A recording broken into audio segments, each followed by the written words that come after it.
এক পর্যায়ে ইমাম হুজুর আমাকে বললেন, ওই মিয়া আপনি কি যেন বলতে চাইছিলেন? তখন আমি বললাম যে জি বাবা বলবো, বলেন। তো বললাম যে মুরিদ কি বাবা, মুরিদ কি নিজের জ্ঞান এবং বুদ্ধি দিয়ে মুর্শেদের কদমে থাকতে পারবো? উনি বললেন কোশ্চিন কালেও না।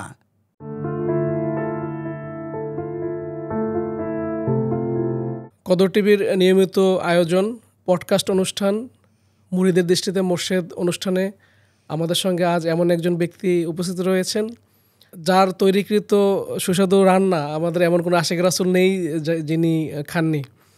আমাদের মোহাম্মদ শফিউদ্দিন ভাই, যাকে আমরা শফি ভাই নামে চিনি, আমাদের পাকশালার যিনি গোলামি করছেন সেই 1985 সাল থেকে সুদীর্ঘ প্রায় 37 বছর আমাদের দরবার শরীফের পাকশালায় গোলামি করে যাচ্ছেন। আমাদের শফিউদ্দিন ভাই মূলত চন্দ্রপাড়া দরবার শরীফ থেকেই মোর্শেদের সান্নিধ্য পেয়েছেন এবং ইমাম শাহ চন্দ্রপুরী রহমতুল্লাহ হুজুর কেবলা জানের সাথেও গোলামির সুযোগ পেয়েছিলেন। আপনাকে আমাদের স্টুডিওতে স্বাগত জানাচ্ছি। এবং আরেকটা পরিচয় আছে শফিউদ্দিন ভাইয়ের, তিনি একসময় শিক্ষকতা পেশার সঙ্গে জড়িত ছিলেন, পরবর্তীতে সোনালী ব্যাংকের কর্মকর্তা ছিলেন।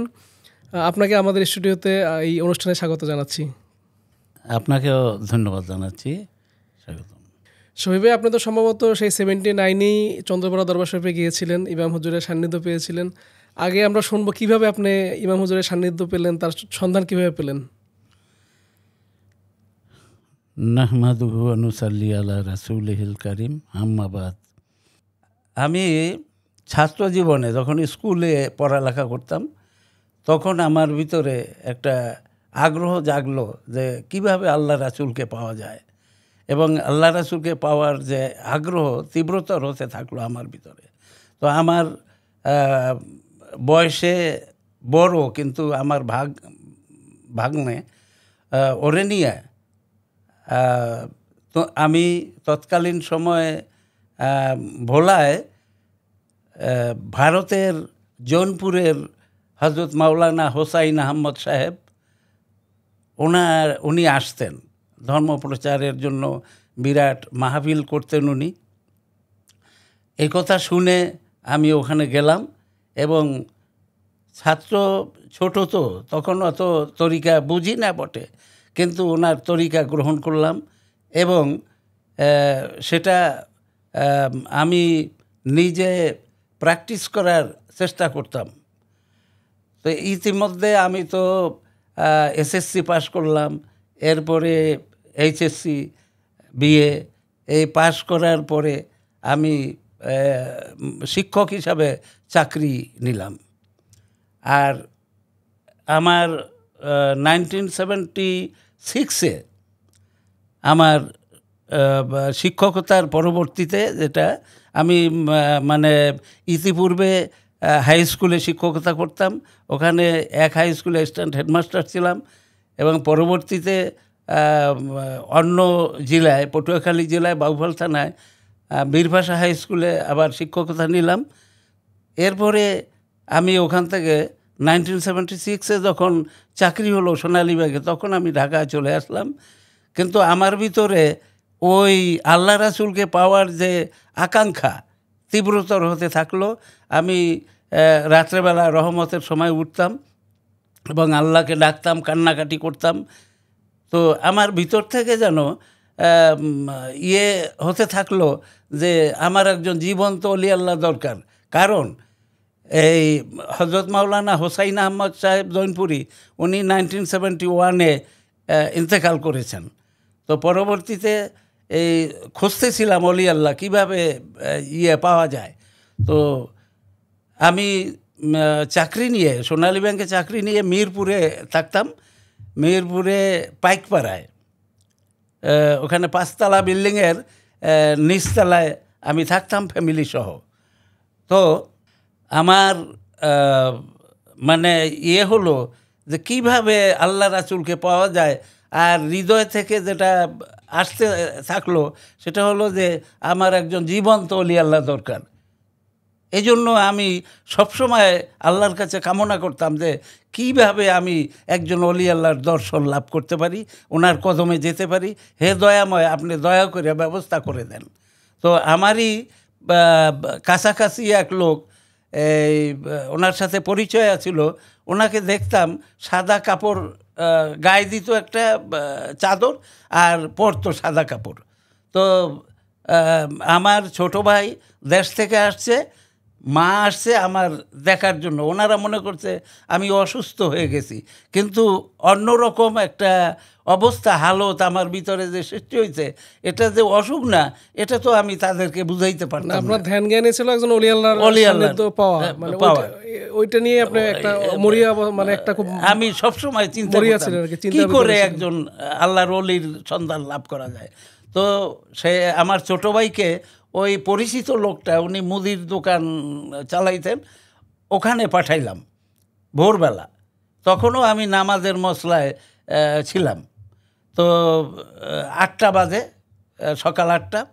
তো যখন ওনাকে নিয়ে আসলো আমাদের বাসায়, আমি তার কাছে আমার শারীরিক মানসিক অবস্থাটা বর্ণনা করলাম। এরপরে উনি বললেন যে আপনার তো এটা অসুখ না রে ভাই, এটা তো অন্য কিছু। তো আপনার যদি ভাগ্য ভালো হয় তাহলে আল্লাহর বন্ধু একজন আসছেন মিরপুরে, তো ওনাকে পাইলে তো আপনার ভাগ্য সুপ্রসন্ন আমরা মনে করব।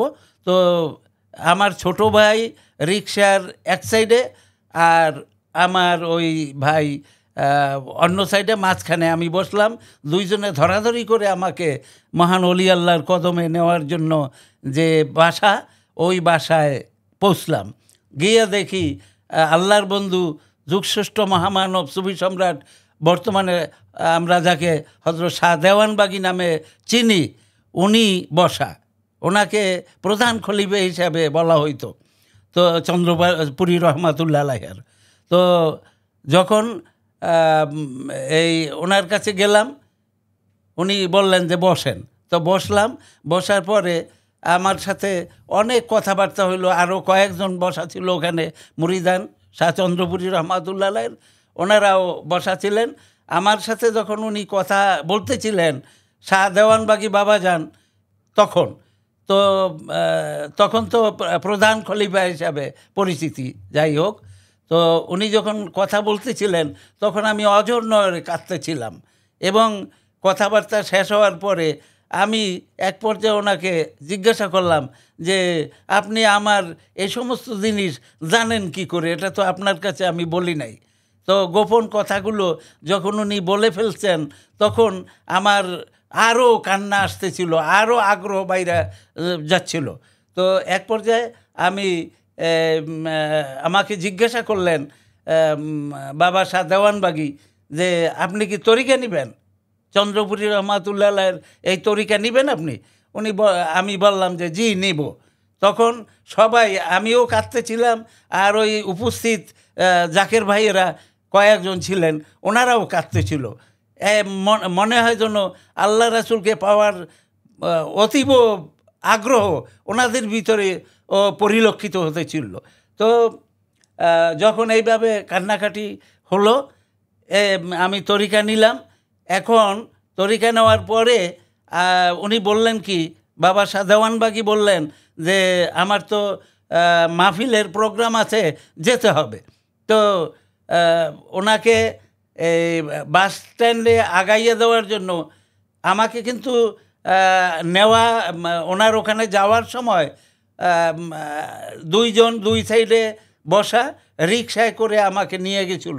এইবারে বাস স্ট্যান্ডে যে গেলাম ওনার পিছনে পিছনে আমরা, জাকের ভাইয়েরা, অন্যরা, এইবারে কিন্তু ধরাধরি না, আমি সহজেই ওনার পিছনে পিছনে যাইতেছিলাম। শরীরে বলও পাইতেছিলাম, আগ্রহও ছিল, সব সুস্থতাও ছিল।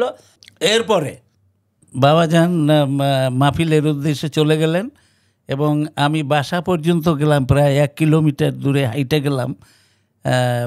আমার কোনো শরীরে মানে দুর্বলতাও লাগে নাই, আর বরং অনেকটা ভালো ফিল করতেছিলাম, এবং আমি সম্পূর্ণ সুস্থ আমাকে মনে হইতেছিল। বাসায় আপনার যে শারীরিক যে অসুস্থতা ছিল সব মানে কেটে গেছে আপনার কেটে বাবা গেছে, জানের সাক্ষাৎ কেটে করে গেছে। আসার পরে? ওনার তরিকা নেওয়ার পরে আর ওই শারীরিক যে অসুস্থতা ফিল করতেছিলাম এবং দুর্বল মনে হইতেছিল, এটা কাইটা গেছে। বাসায় গেছি পরে হাইটে, বাসায় যখন গেলাম তখন বাচ্চার আম্মা বলল যে আপনাকে না ধইরা রিক্সায় দুইজনে নিয়ে গেল, তো হঠাৎ করে আপনি এরকম সুস্থ লোকের মতো বাসায় ফিরলেন, ঘটনা কি?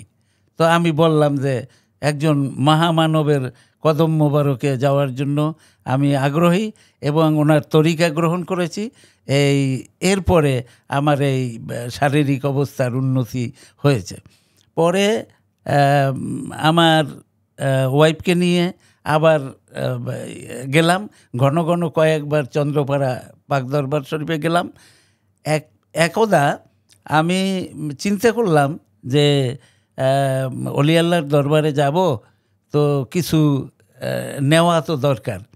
তো করলাম কি, দুটো তরমুজ, বড় তরমুজ দেখা নিলাম, কিনা নিয়ে লঞ্চে যাইতেছিলাম। লঞ্চের থেকে উঠছি পর এই তরমুজ, আমার বাচ্চা ছিল সাথে, দুইজন বাচ্চা, আমার স্ত্রী এবং আমি। তো বাচ্চার মাথায় একটা দিলাম তরমুজ, আর একটা আমি লইলাম, ব্যাগ সহ আমি হাঁটতেছিলাম। কিছু দূর যাওয়ার পরে ওই তরমুজটা একটা ওই বাচ্চার মাথার থেকে পইরা দিয়ে ফাইটে গেল গা। তো আমি বাচ্চারে কইলাম যে অলি আল্লাহর দরবারে নেব, এইরকম তরমুজটা ফাইটে গেল, তুই একটু লক্ষ্য করলি না? তখন ও কাঁদতে ছিল। তাই আমি বলে কাঁদাকাটি করার দরকার নাই, দেখি আল্লাহর বন্ধু কি করে। তো গেলাম, যাওয়ার পরে আমি যেটা নিয়েছিলাম সেটা তো আনামি ছিল, আর ওইটা তো ছেলের মাথায় যেটা, ওটা ফাইটে গেল গা, ওইটা সহই ভিতরে পাঠাই দিলাম, দরবার শরীফের ভিতর বাড়িতে আমার স্ত্রীকে বাচ্চা সহ পাঠাই দিলাম, আর আমি এদিকে মসজিদের ভিতরে গেলাম। পরে আমি ওয়াইফকে জিজ্ঞাসা করলাম যে তুমি যে তরমুজ নিয়ে, ফাটা তরমুজ নিয়ে গেলা, আর এই আনাম তরমুজ একটা ছিল, দুইটা, তো আমার তো মনটা খারাপ লাগতেছে যে অলি আল্লাহর দরবারে এই জিনিসটা আনছি আর ফাইটা গেল গা, এটা বোধহয় উনি খুশি না, এরকম মনে হলো। তো আমার ওয়াইফ যখন ওই ভিতরে তরমুজ নিয়ে গেল, তখন সাথে সাথে আল্লাহর বন্ধু ইমাম শাহ চন্দ্রপুরী রহমাতুল্লাহ আসলেন। আইসা বলেন কি, আমাদের দয়াল মা, বড় মা রহমাতুল্লাহকে বললেন যে এইমাত্র যে তরমুজ নিয়ে আসছে, দেখবা একটা ফাটা তরমুজ আর একটা ভালো তরমুজ, তো ফাটা তরমুজটা কাইটা আমারে দাও। উনি খাইলেন, তরমুজ খাইলেন। তখন আমি এই কথা শুই না, আমি যে কি আনন্দ পাইছি যে আল্লাহর বন্ধু সবই দেখেন, সবই জানেন, সবই বুঝেন। আমার হৃদয়ের আকুতি, আমার যে এই তরমুজ নিয়ে গেলাম, আমি মনে করছিলাম যে বোধহয় এটা উনি গ্রহণ করেন নাই, তাই এটা ফাইটে গেছে। কিন্তু না, উনি দেখাইলেন যে তুমি কতটা আগ্রহ নিয়ে, কতটা প্রেম ভালোবাসা নিয়ে আমার কাছে আসছো, আর তোমার তরমুজটা আমি খাইয়া দেখাইলাম যে তোমার এইটা আমি কবুল করেছি। এরপরে আমি তো অলি আল্লাহ সম্পর্কে কত ঘটনা যে প্রত্যেকের জীবনে ঘটে থাকে, আমার জীবনে অসংখ্য ঘটনা ঘটছে। একবারে আমি নতুন তো গেলাম, বেশি দিন হয়নি, তো ওখানে সলভের ঘর আসিল। যদি কোনো জাকের সমস্যায় পড়ে তো সমাধানের জন্য পাঠাইতেন।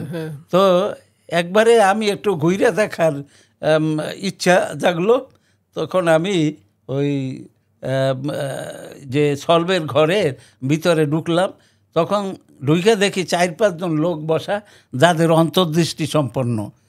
তারা তো মূলত আল্লাহর সাথে যোগাযোগের মাধ্যমে বা রাসূল সাল্লাল্লাহু আলাইহি ওয়াসাল্লামের যোগাযোগের মাধ্যমে সমস্যাগুলো সমাধান দিতেন, যারা তারাই দায়িত্বে থাকতেন। তো ওনাদের মধ্যে একজন বয়স্ক লোক, উনি বললেন কি, কথা প্রসঙ্গে বলতে যাই, একবারে বললেন যে মুরিদের যদি জ্ঞান এবং বুদ্ধি না থাকে তাইলে সে মোর্শেদের কদমে থাকতে পারে না। আমি তো নতুন মানুষ গেছি, কিন্তু কথাটা আমার কাছে ভালো লাগলো না। কেন ভালো লাগলো না সেটা মোর্শেদই ভালো জানেন। তো আমি বললাম যে ভাই, আপনার কথাটা ঠিক না। এরপরে ওখান থেকে আমি এই কথাটা বলে বের হলাম। বের হয়ে হুজরা শরীফে গিয়ে দেখি ইমাম হুজুর একা বসা। তো ওনার কদম মোবারকে গেলাম, কদম টিপতাছি। ওনার কদম মোবারকে আমার চোখের পানি পড়তেছিল, চোখের পানিতে ওনার কদম মোবারক ভিজা যাইতেছিল। এক পর্যায়ে আমি ওনাকে বলার জন্য, এই প্রশ্নটা করার জন্য যে মুরিদ কি তার জ্ঞান বুদ্ধি দিয়ে মোর্শেদের কদমে থাকতে পারবো, এই প্রশ্নটা করার জন্য, সমাধানটা চাওয়ার জন্য আমি বলবো করে মাথাটা উঁচু করলাম, বললাম বাবা। যে বাবা করে মাথাটা উঁচু করলাম, আর অমনি উনি ওনার হাত মোবারক দিয়ে আমার মাথাটা নিচু করে দিলেন। কিছুক্ষণ পরে ওই যে লোক বলছিল যে মুরিদ তার জ্ঞান এবং বুদ্ধি থাকতে হয়, ওই লোকটা এই ইমাম হুজুরের কদমে গেল। এখন এক কদম আমি টিপতাছি, আর এক কদম ওই ভাই টিপতাছে। এক পর্যায়ে ইমাম হুজুর আমাকে বললেন, ওই মিয়া, আপনি কি যেন বলতে চাইছিলেন? তখন আমি বললাম যে জি বাবা, বলবো, বলেন। তো বললাম যে মুরিদ কি বাবা, মুরিদ কি নিজের জ্ঞান এবং বুদ্ধি দিয়ে মোর্শেদের কদমে থাকতে পারবো?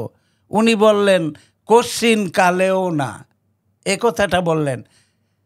তো আরও বললেন যে যদি কোনো মুরিদের প্রতি মোর্শেদ খুশি হয়, মোর্শেদ যদি দয়া করে, তাহলে ওই মুরিদের যেটুকু জ্ঞান দরকার সেইটা উনি দান করবেন, এবং এইটা যদি দান করেন তাহলেই কেবল মোর্শেদের খুশি এবং এই ইচ্ছার উপরই এটা নির্ভর করে। যদি মোর্শেদ দয়া করে তাহলেই কেবল এই মুরিদের কদমে থাকা সম্ভব। তখন ওই ভাই তো পাশে বসা, উনিও শুনলেন। এরপরে তো আর তাকে বোঝার আর বাকি থাকলো না যে আসলে ঘটনাটা কি। মোর্শেদ দয়া করলে যেটুকু জ্ঞান দরকার এটুকু যদি উনি দান করেন, অর্থাৎ উনি যদি এই কদমে রাখেন, খুশি থাকেন, তাহলেই কেবল কদমে থাকা সম্ভব। মুরিদের জ্ঞান বুদ্ধি দিয়ে কোশ্চিন কালেও সম্ভব না, এটা বুঝালেন। তো অন্য এই ঘন ঘন আসতেছিলাম। এক পর্যায়ে অন্য ঘটনা, কত ঘটনা যে আমার জীবনে আছে। তো একদিন করছি কি, বাসায় মিরপুরে থাকতাম, তো মিরপুর থেকে আমি ওয়াইফ বলল কি যে আমি বাচ্চা হবে, কিন্তু আমি স্বপ্নে খুব খারাপ স্বপ্ন দেখতেছি, কবরস্থানে আমাকে নিয়ে যাইতেছে, আমি মইরা যাইতেছি, এরকম স্বপ্ন দেখি, এইবারে আমি বাঁচব না। আমি বললাম যে আমি তো আর তোমার হায়াত দিতে পারবো না। তো চন্দ্রপাড়া পাক দরবার শরীফে গেলাম। যাওয়ার পরে মসজিদের মধ্যে বৈশা আমি একা একা কাঁদতাছি। আমি বলি না যে মোর্শেদ, আমার স্ত্রী বাসায় রাইখা আসছি অসুস্থ। উনি, আমি যে কাঁদতাছি, চোখের পানিতে বুক ভাসাই দিতাছি, এক পর্যায়ে পিছন দিক থেকে মসজিদের সামনের গেটের সামনে আইসা উনি মসজিদের ভিতরের দিকে আমাকে ডাক দিলেন, এই মিয়া, ওখানে কে? আমি বাবাজানের এই কণ্ঠস্বর শুনে আমি দাঁড়িয়ে গেলাম, কদম মোবারকে গেলাম। বাবাজান, আমি, এই মিয়া, আপনি বাসায় অসুস্থ রুগী রেখে আসছেন, আর আপনি এখানে আমার কাছে বলেনও না? কি মানুষ, পাগল মানুষ নি কোনো? হ্যাঁ, উনি তো সহজভাবে বলতেন এইরকম, এই মিয়া, আজকে বিকালে যাবেন, বিকালে বাসায় চলে যান। তো এইভাবে বললেন। আমি ওনার কদম মোবারক ধইরা হু হু করে কেঁদে দিলাম, বললাম বাবাজান আপনি আমার বেয়াদবি মাফ করেন, ভুল বেয়াদবি মাফ করেন, আমি এইরকম বাসায় রাইখে আসছি, আমি কি বলবো বাবাজান, আপনি তো দয়া করে সবই তো জানেন দরদি, আপনি দয়া করে মাফ করে দিন। এইভাবে আমি বললাম। বলার পরে বিকেলবেলা সত্যি সত্যি আমি ওই বাড়িতে ঢাকায় আসলাম। ঢাকায় এসে দেখি আমার বাচ্চা হয়েছে, বাচ্চা একটা মেয়ে হয়েছে, এবং মা এবং বাচ্চা উভয়ই সুস্থ আছে। যে মরার কথা চিন্তা করছিল, ভাবছিল, আজে বাজে স্বপ্ন দেখছিল, সেই রুগী সুন্দরভাবে বাচ্চা প্রসব করলো এবং শান্তিপূর্ণভাবে দুইজনই অবস্থান করতেছে। আমি দেইখা খুশি হইলাম, আর আমি দয়া ভিক্ষা চাইলাম, হে মহামানব, আপনি দয়া করেছেন তাই আমার বাচ্চা এইভাবে প্রসব করা সম্ভব হয়েছে, আপনার দয়ার তো কোনো শেষ নেই। আরও কত ঘটনা আছে। এরপরে এই আমি অন্য দিনে আবার বাসায় ফিরে আসা কিছুদিন পরে আমার মন চাইতেছিল কি আমি শুধু দরবারে যাই, দরবারে থাকি, দরবারে গোলামি করি, এইরকম মানসিকতা। অন্যদিকে তো আমি চাকরি করতেছিলাম, চাকরিতে মন বসে না। আমি ওই চন্দ্রপাড়া দরবার শরীফে গেলেই আমার ভালো লাগতো। তো এক পর্যায়ে এই ইমাম হুজুরের এখানে আমার অফিসের কিছু লোকজন, ম্যানেজার এবং ক্যাশিয়ার সহ, তার ভাই সহ আমরা মাইক্রোবাস করে তারপরে এই কি বলে চন্দ্রপাড়া দরবার শরীফে যাওয়ার পথে আমরা আরিচা ঘাটে বিশাল এক পাঙ্গাস মাছ দেখলাম। মাছ দেখার পরে ম্যানেজার সাহেবও তো বলল যে এই মাছ যদি খাওয়া যাইতো, আর ওনারা বলতেছিল আমাকে যে আপনার হুজুরের দরবারে যাব যে আমরা, আমাদেরকে কিন্তু গরম ভাত আর গরম তরকারি খাওয়াতে হবে। তা আমি বললাম যে আমার মহান মুর্শেদ সব দেখে সব জানেন, অতএব আপনি নিশ্চিন্ত থাকেন, আপনাদেরকে আল্লাহর বন্ধু যদি দয়া করেন তাহলে গরম ভাত আর গরম তরকারি খাওয়ানো হবে। এরপরে আমরা সদর ফরিদপুর সদরে যখন গেলাম তখন আমাদের গাড়ি নষ্ট হয়ে গেল। সারাইতে রাত 1-1:30 বাজে গেল গা। এরপরে আমরা গাড়ি নিয়ে যখন দরবারে পৌঁছলাম, দরবার থেকে এক লোক, পাকশালার লোক হবেন, উনি বললেন যে আপনারা যারা এখন ঢাকা থেকে আসছেন আপনারা খাওয়ার জন্য হাত মুখ ধুয়ে পাকশালায় যান। তো আমরা পাকশালায় গেলাম, লাইন দিয়ে বসলাম সবাই সুন্দর করে। এরপরে খাবার নিয়ে আসলো। তো খাবারের ভিতরে ওই যে কচু তরকারি, ঝোল, পাতলা ডাইল, এই মানে ঠান্ডা ভাত। তো ওনারা ক্যাশিয়ার সাহেব এবং ম্যানেজার সাহেব আমার দিকে তাকাইয়া মুচকি হাসতেছিল, যে বলছিল যে গরম ভাত খাবে, ঠান্ডা ভাত বলছিল গরম ভাত খাবে, এখন ঠান্ডা ভাত। তো তখনও আমি অ্যাডামেন্ট যে নিশ্চয়ই গরম ভাত এবং গরম তরকারি আসবে আমার মহান বিশ্বাস ছিল। হ্যাঁ। তো কিছুক্ষণ এই 5-7 মিনিটের মধ্যেই দেখা গেল যে এই গরম ভাত ধোয়া উঠতেছে, আর এই ডিশে কইরা এই ভুনা, মানে সেই পাঙ্গাস। এটা পরে জানছি যে এক মেজর, উনি প্রাইভেট কারে আসতেছিল দরবারে, ওনার ওই মাছ পছন্দ হওয়ায় উনি এটা কিনে নিয়ে আসছে, প্রাইভেট কারে আসছে, তো আমাদের আগেই দরবারে চলে আসছে। আপনাদের গাড়ি তো নষ্ট হয়ে গেছে। আমাদের গাড়ি তো নষ্ট হয়ে গেছে। তো ওখানে আনার পরে ওই মাছটাই পাক করা হয়েছে, এবং বড় বড় একটা টুকরা, না দেখলে বোঝা যাবে না এত বড় টুকরা ভুনা পাঙ্গাস মাছ। তো এদিকে হলো কি, যখন ওই গরম ভাত আনলো, গরম ভাত সবাইকে দিল, ম্যানেজার ক্যাশিয়ার সহ সবাইকে দেওয়া হলো গরম ভাত আর গরম তরকারি। আমরা সবাই খাইতেছিলাম, কিন্তু ম্যানেজারের দিকে তাকাইয়ে দেখি উনি ওনার পাতের ভিতরে কি খুঁজতাছে। তখন আমি বললাম যে ম্যানেজার ভাই, আপনি কি খুঁজতাছেন? কয় যে একটা কালো পোকা এই ইসের কি বলে ভাতের ভিতরে ঢুকছে, কালো পোকা। তো ওইটা খুঁজতে খুঁজতে থাইকা এখন আর ওনার ভক্তি হইল না ওই ভাত খাওয়ার, আর নিজেও একটু অনুতপ্ত হইল। তো উনি মাছটা বোধহয় খাইছিল, কিন্তু ভাত উনি কিছু খাইছে কিনা আমার জানা নাই। তো অনুতপ্ত হইলেন। তো এরপরে পরের দিন ভোরে ওই ম্যানেজার সাহেব বললেন যে হাওলাদার সাহেব, শফি ভাই, আদবের জায়গায় বেয়াদবি করলে আল্লাহ সহ্য করে না। আমি বলে যেমন যে আপনার সাথেও বেয়াদবি হয়েছে, আপনার কাছে বলছি যে গরম ভাত গরম তরকারি খাওয়াইতে হবে, এ কথাটা বলা ঠিক হয় নাই। আমি বলে আমার কাছে তো আর বেয়াদবি করেন নাই, এটা তো আমি স্বাভাবিকভাবেই নিছি কথাটা। তবে আমি জানি আমার মহান মোর্শেদ গরম ভাত গরম তরকারি খাওয়াবেন।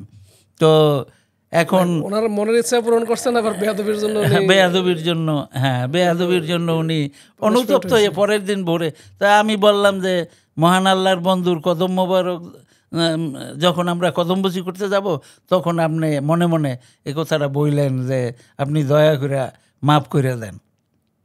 এই পরের দিন ভোরবেলা হলো কি, ক্যাশিয়ার সাহেব এবং ম্যানেজার সাহেব প্লাস ওই ক্যাশিয়ার সাহেবের ভাই ও আমরা সবাই ইমাম হুজুরের হুজরা শরীফে ঢুকে বসে কথা মোবারক শুনছিলাম।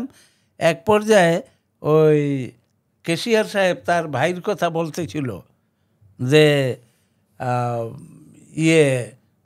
বাবাজান, হুজুর, ওনারা তো নতুন উনি প্রথম উনি হুজুর বইলা অ্যাড্রেস করলেন।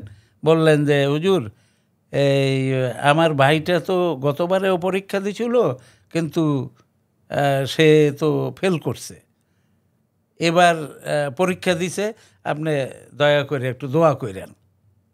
তো হইল কি, ওই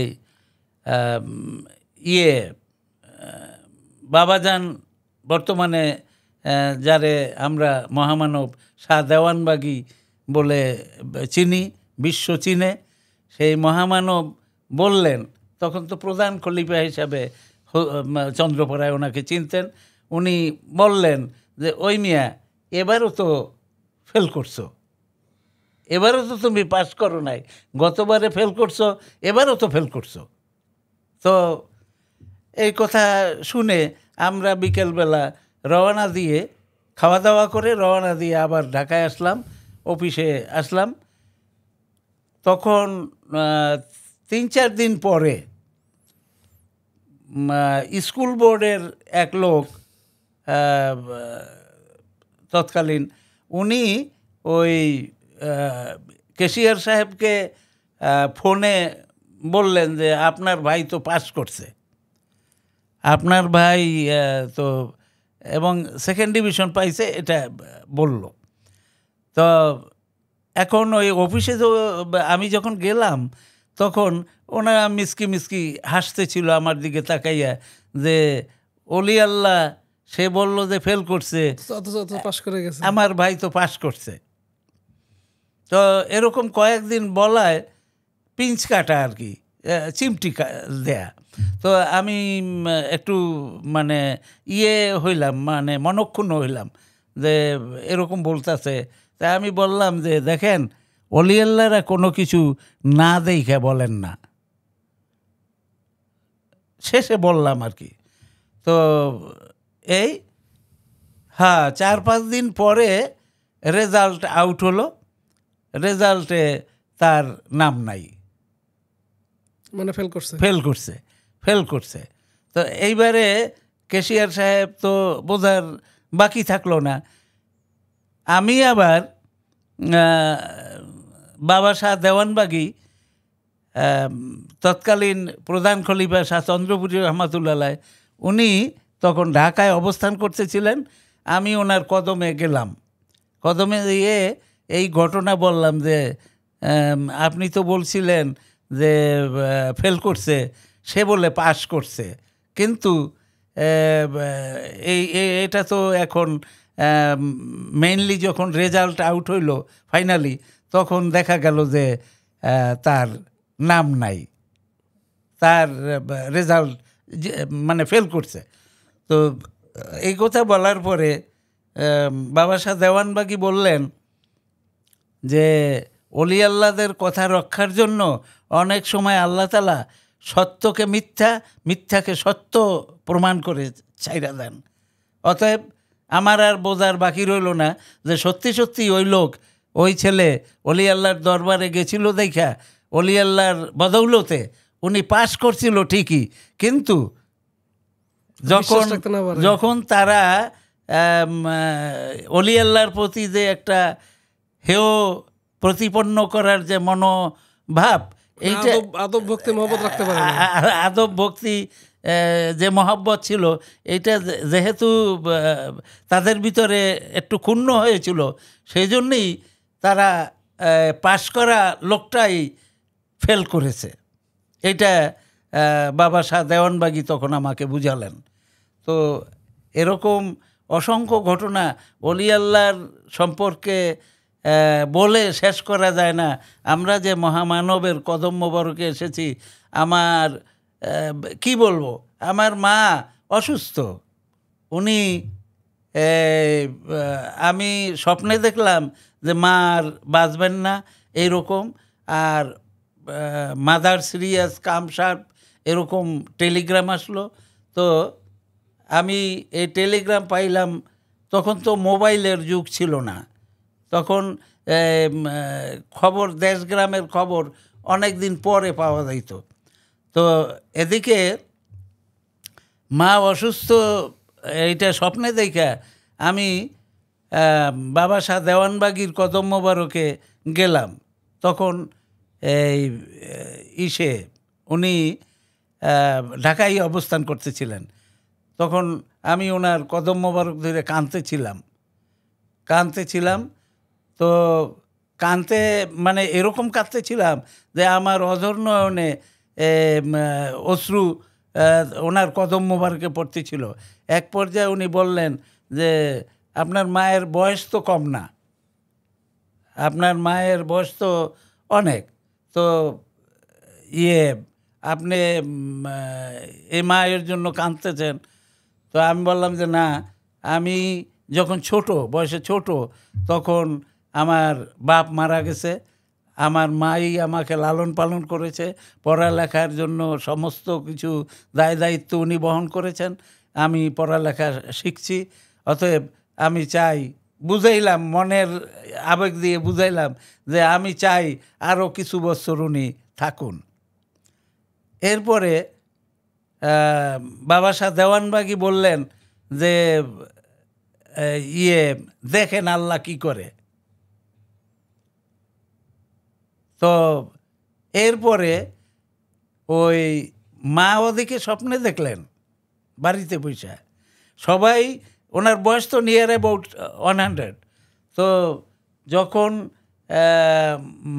আমি স্বপ্নে দেখলাম, মা ওদিকে স্বপ্নে দেখে কি যে আমি বাড়িতে গেছি ওদিন রাতে, যেদিন বাবাজানের কাছে বললাম যে এরকম মা অসুস্থ, যেদিন নালিশ দিলেন ওই রাতেই উনি স্বপ্নে দেখতেছেন যে একজন মহামানব আমার সাথে গেছেন আমাদের বাড়িতে, বাড়ি উজ্জ্বল হয়ে গেছে, কিন্তু উনি আমি মায়ের শিওরে গিয়া তারপরে ওনাকে বলতেছি, মা আপনি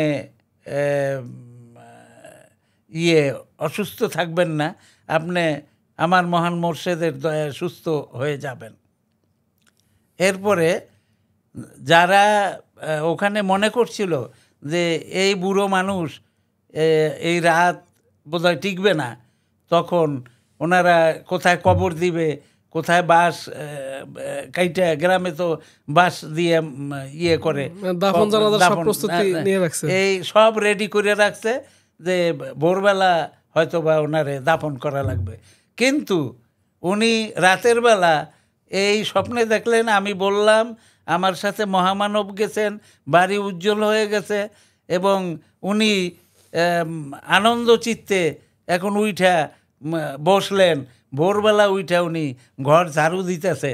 সবাই আশ্চর্য হয়ে গেল যে এরকম কি করে সম্ভব, যে লোকটা মরবে, আমরা দাফন করব, সেই লোকটা এভাবে কেমন করে ওভারনাইট সুস্থ হয়ে গেল গা। তো আমার মহান মোর্শেদ আমাকে দেখাইলো যে আল্লাহর বন্ধু ইচ্ছা করলে অনেক কিছুই করতে পারে। আমার মহান মোর্শেদ দয়াল বাবাজান আমাদের পর্দার অন্তরালে চলে গেছেন। উনি ছিলেন, আছেন এবং থাকবেন। ওনার রেখে যাওয়া মোহাম্মদ ইসলামের নেতৃত্ব দানকারী মহামানব ডক্টর কুদরতে খোদা মাদ্দাদুল্লুহুল আলী হুজুর, ওনার অলৌকিক ঘটনার বর্ণনা কি বলবো আর। তাও মহান মোর্শেদ বুঝাইছেন যে আমি এই ডক্টর কুদরতে খোদার ভিতরে আমি বসবাস করি, আমি ওনার ভিতরে আছি। তোমরা আমাকে পাইতে চাইলে ডক্টর কুদরতে খোদা মাদ্দাদুল্লুহুল আলী হুজুরের শিক্ষা গ্রহণ করো, ওনার কাছে যাও। ওনাকে যদি খুশি করতে পারো, রাজি করতে পারো, তাহলে আমাকে পাবে, আল্লাহর রাসূলকে পাবে, আল্লাহকে পাবে। তো নেতৃত্ব প্রদানকারী মহামানবের মাধ্যমে কি আপনার জীবনে কোনো অলৌকিক ঘটনা ঘটছে? ওনার আছে? হ্যাঁ, ওনার ইসে বর্তমান যে মোহাম্মদ ইসলামের নেতৃত্ব দানকারী মহামানব, ওনার অসংখ্য ঘটনা। তো বলতে গেলে তো অনেক ইয়ে লাগবো। আমার মেয়ে শাহনাজ, যে দরবার শরীফে অনেক দিন গোলামি করেছে এবং মহিলাদের সেকশনে গোলামি করেছে, মহিলাদের সেকশনে গোলামি করেছে, এবং ব্যক্তিগতভাবে এই মেজো সাহেবজাদা হুজুর মহামানব উনি চিনেন এবং শাহনাজ বলেই উনি ডাকেন। তো তখন তো মেয়ে ছোট, ওই গোলামি করতেন। তো তখন মানে দরবারে গোলামির সময় উনি দয়াল মাকেও ওনার গোলামির মাধ্যমে রাজি খুশি করতে পারছেন বললে আমার বিশ্বাস। বাবা যেন খুশি ছিলেন ওর উপরে। তো এরপরে যখন এই নেতৃত্ব দানকারী মহামানবের কদম মোবারকে আমাদের সবাইকে, আমার ফ্যামিলির, আমার মেয়ে, নাতি, নাতকুর, জিজামাই সবাই এই মেজো সাহেবজাদা হুজুরের কদম মোবারকে গোলামি করার মানসে কাজ করে যাচ্ছি, এবং এই গোলামি করার সুযোগ উনি যেন দান করেন এই কামনা করছি। তো আমার মেয়ে যখন বাচ্চা হবে হাসপাতালে, তখন ও মানে একটা ক্লিনিকে তাকে নেওয়া হলো।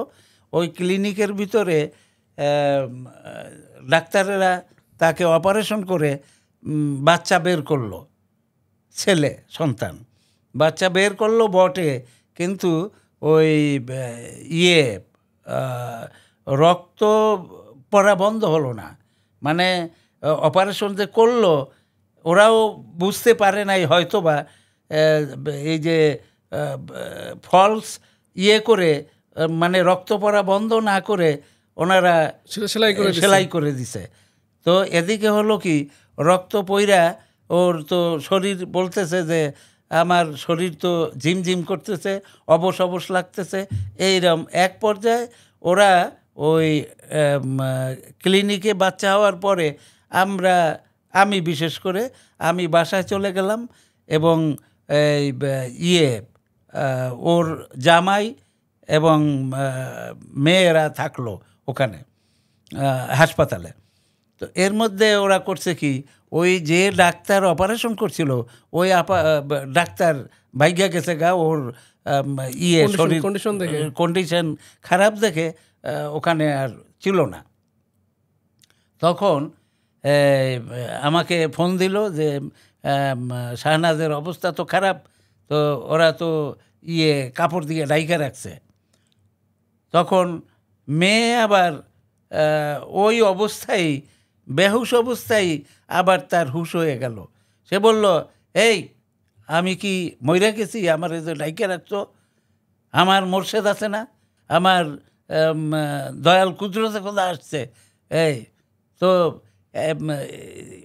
ওনাদের দুজনকে বাবাজান, শাহ দেওয়ানবাগি বাবাজান এবং ডক্টর কুদরতে খোদা মাদ্দাদুল আলী হুজুর দুইজনকে দেখলো। দেখার পরে ও বলল যে, হে মহামানব, আপনি দয়া করেন আমাকে, আমার একটা বাচ্চা 3-4 বছরের, আর একটা বাচ্চা এখন হইল, আমি যদি এই পৃথিবী ছাইরা চইলা যাই তাইলে কে দেখবো এদেরকে? আমি আরও বাঁচতে চাই, আমি দেখতে চাই যে আমার এই কুদরতে খোদার কদম মোবারকে আমার ছেলেরা গোলামি করতেছে, ওরা বড় হয়েছে, ওরা গোলামি করতেছে, আমি এইটা চাই, আমি এটা দেখা তারপরে এই পৃথিবী থেকে যাইতে চাই, এর আগে না, আমাকে দয়া করে বাঁচান। তখন বাবাজানের কদম মোবারকে যখন বলা হলো, বাবাজান চুপ থাকলেন এবং ও শাহনাজ ওই অবস্থায়, মানে জাহিরি হুশ তার ছিল না, কিন্তু ভিতরে ভিতরে যেভাবে দেখলো বাবাজানকে, স্বপ্নের মতো মোরাকাবার মতো ওই দেখলো। তো তখন মেজো হুজুরের কদম মোবারক ধইরা বলতেছে, আপনি দয়া করেন, আপনার ভিতরে শাহ দেওয়ানবাগি, আপনার ভিতরে দয়াল মা, আপনি দয়া করেন। এরপরে উনি বললেন যে আচ্ছা ঠিক আছে। ওরে রক্ত দেওয়া হলো, ওরে নিয়ে যাওয়া হইল ঢাকা মেডিকেল কলেজ হসপিটালে। ওখানে ডাক্তারেরা যারা ওখানে নেওয়ার পরে রাত 12টার পরে ওরা নিবে না, ডাক্তারেরা দেখে কইতেছে মরা লোক লইয়াইছো কিল্লাইগা, ভর্তি নেবে না। তো পরে এই বড় ডাক্তার একজন মহিলা, উনি আসার পরে ওনার ভিতরে কি হইল, উনি বলল যে আচ্ছা ঠিক আছে, ওরে ভর্তি করলো। এরপরে 2.5 ঘন্টা ধরে তাকে অপারেশন করা হইলো এবং রক্ত বন্ধ হইল।